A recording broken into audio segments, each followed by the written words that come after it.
Assalamualaikum warahmatullahi wabarakatuh. Waalaikumsalam. Uh, Saudara sekalian, pada siang hari ini ada kegiatan tentang ekonomi dan keuangan syariah. Ya, syariah ekonomi outlook dan juga ada industrial apa itu, Government Expo. ya, expo. Ini saya berharap bahwa dengan berbagai kegiatan, terutama di UI, yang saya sebut sebagai universitas terbaik di Indonesia, ini akan melahirkan talenta-talenta ya, yang benar-benar memiliki keunggulan dalam memahami tentang ekonomi dan keuangan syariah. Dan bahkan saya sudah mencita-cita bahwa kita harus menjadi pelopor untuk dunia ya, global, baik di dalam masalah keuangan, masalah ekonomi, masalah industri halal. Oleh karena itu, kita harus menyediakan SDM unggul supaya Indonesia terus menjadi pelopor di dalam pengembangan ekonomi dan keuangan syariah global. Itu saya kira yang penting buat saya. Oke, mungkin pertanyaan teman-teman terkait dengan acara ini terlebih dahulu. Silakan. Ya, Assalamualaikum warahmatullahi wabarakatuh. Pak, saya Akbar dari Bisnis Indonesia. Sebelumnya di pidato Bapak mengatakan bahwa untuk memajukan ekonomi Islam juga dibutuhkan riset dan pengembangan. Sedangkan untuk penganggarannya juga riset dan pengembangan kita ini pada 2022 itu masih di urutan 34 dan baru mencapai 0,24% di 2022. 34 Dari itu adalah 100 negara, Pak. Ya. Itu di Research and Development World datanya. Oke. Kira-kira untuk kedepannya untuk memajukan ekonomi halal ini, ekonomi syariah juga, ada arahan nggak untuk pemimpin selanjutnya, khususnya untuk menaikkan anggaran di riset ini juga, Pak? Itu yang pertama. Ya, kita akan terus mendorong adanya peningkatan anggaran dari tahun ke tahun itu. Kalau sekarang masih baru 0,24, Pak. 0,24 ya, kita nanti kita harapkan 2030 itu menjadi 2 ya, 2%. 2% dan terus akan kita teruskan. Karena nanti anggaran riset itu kan bisa kita dorong melalui BRIN, karena BRIN juga sekarang sudah mulai melakukan juga soal industri halal dan juga soal apa namanya bahan-bahan yang masih substitusi impor ya, untuk dibuat di dalam negeri, termasuk gelatin apa itu. Itu sudah mulai di BRIN juga sudah dilakukan. Saya 2 kali ada peresmian BRIN ya. Kemudian di perguruan tinggi juga. Jadi kita ingin nanti didorong pembiayaan itu selain oleh APBN tapi juga oleh swasta, oleh industri-industri yang juga tentu untuk yang halal, yang bergerak di bidang halal. Karena industri halal ini saya yakin akan berkembang. Ketika kemarin saya datang ke Cina, puluhan pengusaha Cina itu akan juga investasi di bidang industri halal di Indonesia dan sangat berminat besar. Itu baru di satu negara, belum di negara lain. Karena itu kita harapkan nanti industri-industri ini juga akan terus membantu pembiayaan di bidang riset ya, yang memang betul sekali bahwa kita masih sangat kecil ya. Karena itu kita dorong, jadi universitas juga melakukan kerjasama dengan industri dan berbagai dunia usaha, dunia industri untuk juga ikut membiayai riset yang dilakukan oleh perguruan tinggi itu. Itulah makanya saya mendorong perguruan tinggi itu ikut mengambil peran dalam rangka riset, dalam rangka pengembangan industri halal ataupun bisnis dan ekonomi syariah. Oke. Oke, Pak, izin lanjut lagi di pertanyaan kedua terkait dengan Rohingya, Pak. Itu kan sekarang sudah ada 1.487 pengungsi dari Rohingya di Indonesia itu per Senin kemarin. Namun masih dapat penolakan dari Aceh, Riau hingga di Medan. Kalau misalnya pertanyaannya langkah dari pemerintah akan seperti apa, dan apabila pengungsi-pengungsi ini diterima akan ditampung di mana, dan untuk pengawasan di laut kita untuk mengantisipasi gelombang-gelombang selanjutnya dari pengungsi ini seperti apa? Sebentar dulu, sebentar dulu. Sebelum Rohingya mungkin ada masih terkait dengan acara ini. Ada nggak? Kalau nggak ada, bisa Abah langsung bisa jawab Iya. Rohingya. Yang Rohingya ini kan saya kira hari ini ada rapat yang dipimpin oleh Menko Polhukam ya untuk membahas masalah Rohingya ini. Sebab ini kan tidak mungkin kita menolak, tetapi juga tentu kita mengantisipasi jangan sampai kemudian ada penolakan oleh masyarakat, ya. Dan kemudian bagaimana supaya juga mengantisipasi jangan sampai terus nanti terus lari semua larinya ke Indonesia, ke sini itu menjadi beban. Dan kita akan bicarakan juga dengan UNHCR yang punya tanggung jawab terhadap masalah pengungsian di PBB. Ini harus kita lakukan pembahasan bersama.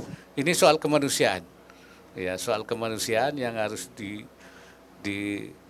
ya sebenarnya bukan hanya kita ke sini ada. Kemarin juga waktu saya berkunjung ke Yunani menghadapi juga situasi, ya mengalami serupa juga. Yang ke Eropa tuh masuk ke Yunani juga, dan mereka juga seperti kita menghadapi kesulitan, dan mereka bagaimanapun ini kemanusiaan. Karena kemanusiaan harus kita tanggulangi. Nah, karena itu nanti ada solusi-solusi yang pas, dan masyarakat kita juga supaya penempatannya di mana. Kan dulu pernah kita menjadikan Pulau Galang ya untuk pengungsi Vietnam. Nah, nanti kita akan bicarakan lagi apa akan seperti itu, ya. Saya kira pemerintah harus mengambil langkah-langkah. Boleh nanya? Oke. Saya boleh. Bentar, masih itu dulu, Mas Amir. Siapa? Silakan, Mbak. Assalamualaikum Pak, saya Fauzia dari Republika Pak. Ingin bertanya terkait isu lain, ini terkait soal debat capres Pak. Kan ini kan ada perubahan format debat capres Pak. Sekarang itu tidak ada lagi debat cawapres yang sendiri dan terpisah. Jadi meskipun debat cawapres tetap didampingi capres. Bapak sendiri sebagai pengalaman saat di 2019 kemarin Pak menilai urgensi dari didampingi capres terhadap esensi debat itu seperti apa sih Pak? Terima kasih. Kalau menurut undang-undangnya kan harus ada itu. Kalau tidak salah 3 capres, 2 wapres. Tidak mungkin, kalau dihilangkan itu tidak mungkin. Nah, mesti ada 3 capres. Kalau dihilangkan tuh artinya menyalahi undang-undang. Pasti itu. Hanya memang nanti caranya bagaimana. Waktu 3 capres itu seperti apa. Yang 2 wapres itu seperti apa. Nah, itu tergantung nanti kesepakatan daripada saya dengar belum final. Jadi tergantung kesepakatan dari para Capres dan cawapres. capres calon yang nanti akan berdebat. Ya, kalau dulu memang tidak ada perdebatan sebelum perdebatan, itu enggak ada. Jadi ada perdebatan sebelum debat. Nah, sekarang ada debat karena ada isu bahwa nanti kalau itu akan didampingi, ya. Kalau dulu pengalaman saya ada yang bareng capres dengan cawapres, ada yang capres sendiri tanpa didampingi wapres, ada yang wapres sendiri tanpa didampingi capres. Itu saya kira dulu begitu. Nah, mestinya seperti itu. Kalau misalnya 3 capres, 2 capres, mestinya 2 capres sendiri, 2 wapres sendiri, 1 bareng capres dengan wapres misalnya. Itu mungkin lebih elok ya. Sehingga 5 tetap tanpa ada. Nah, isu yang menjadi masalah itu kan tidak ada capres debat, atau ada tapi didampingi. Itu mungkin jadi masalah. Saya kira kita tunggu aja nanti.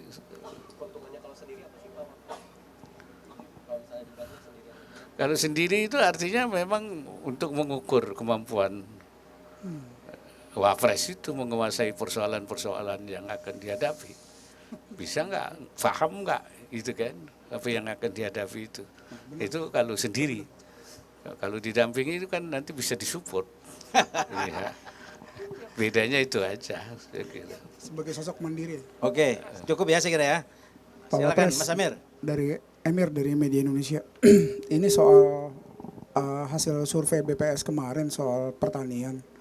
10 tahun ini kan industri pertanian termasuk juga jumlah petaninya itu terus BPS bilang terus menyusut. Terus juga kita tahu di sektor manufaktur juga menyusut jumlah industrinya. Sementara di sektor jasa yang mau menjadi andalan juga dinilai value added-nya juga belum terlalu mumpuni lah untuk bertarung. Nah, dengan problem yang muncul di sektor manufaktur, jasa, termasuk juga di sektor agraria. Nah, terus apa terus yang mau dilakukan pemerintah ke depan? Mungkin nggak ya kalau yang pemerintah sekarang tinggal setahun. Tapi tawaran yang berikutnya apa, kan pemerintah nggak hanya berhenti di 2024 aja Pak, tapi Ya. terus apa dengan situasi seperti kondisi seperti ini? Kalau kami dulu itu ya mengatasinya karena makin menjusut, maka pertama tentu intensifikasi pertanian itu dengan misalnya masalah pengairannya, tersiernya, ya, primernya, saluran air itu semua, ya itu supaya tetap intensif, diintensifikasi sehingga hasilnya walaupun jumlahnya itu tidak luas tapi hasilnya tinggi. Dan yang kedua mekanisasi. Ya, jadi semua dari mulai penanaman,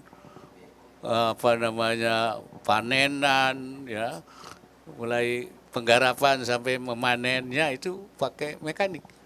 Ya, sehingga dia cepat. Sehingga terus bisa ditanamin lagi, bisa 1 tahun 3 kali misalnya. Kemudian yang ketiga itu kan diversifikasi tanam, jangan semua beras semua gitu. Jadi di daerah-daerah jagung, di daerah-daerah sagu, ya mereka makanannya makanan yang pokoknya, jangan harus diberaskan seluruhnya. Sehingga banyak yang kemarin diberi beras di daerah Maluku, gubernur bilang mereka nggak mau, so mereka makannya jagung. Nah ini seperti kita di Papua itu kita coba akan nanti bagaimana sana makannya ubi. Nah jangan sampai misalnya karena ada situasi kemudian mereka tidak bisa nanam, kemudian mereka kelaparan. Ini menjadi masalah yang harus kita antisipasi sekarang ini. Kemudian ekstensifikasi. Nah ekstensifikasi itu pengembangan luas tanah di daerah yang memang sudah settle. Dikembangkan, diperluas dan menghindari adanya ya penggunaan lahan pertanian untuk yang lain. Nah, saya memuji cara yang misalnya Sultan di Jogja itu cerita kepada saya, kalau ada 1 hektar tanah pertanian diambil, bupatinya harus mengganti lagi 1 hektar lagi untuk pertanian, untuk mengganti yang keambil itu. Jadi ada sehingga utuh.